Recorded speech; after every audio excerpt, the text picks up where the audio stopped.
Ar jūs žinote, kaip angliškai lengvai aprašyti šviesias spalvas ir atspalvius? Tarkime, lietuvių kalboje mes turime tokias formas kaip gelsvas, melsvas, žalsvas ir taip toliau. O kaip tokie žodžiai sudaromi anglų kalboje? Iš tikrųjų labai panašiai. Prie spalvos pavadinimo mes paprasčiausiai prikabinsime priesagą iš ir vietoj yellow sakysime yellowish.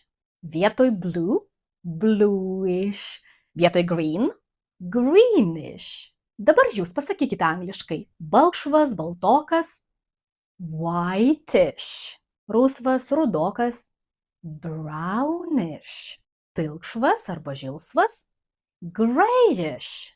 Pagal tokį pat principą mes galime suteikti apitikslumo reikšmę ir kitiems būdvardžiams. Pavyzdžiui, šaltas cold, o šaltokas coldish.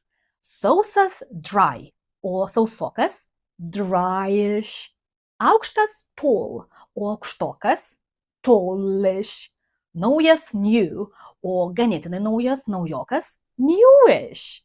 O jeigu mes priesagą iš pridėsime prie daiktavardžių, tai sudarysime būdvardžius perteikiančius panašumo reikšmę. Berniukas boy, o berniokiškas boyish.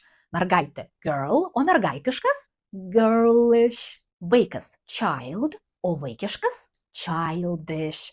Vilkas wolf, o vilkiškas wolfish. Parašykite man komentaruose, kaip angliškai pasakyti surokas, jeigu druska yra salt. Pažiūrėsime, ar gerai supratote taisyklę.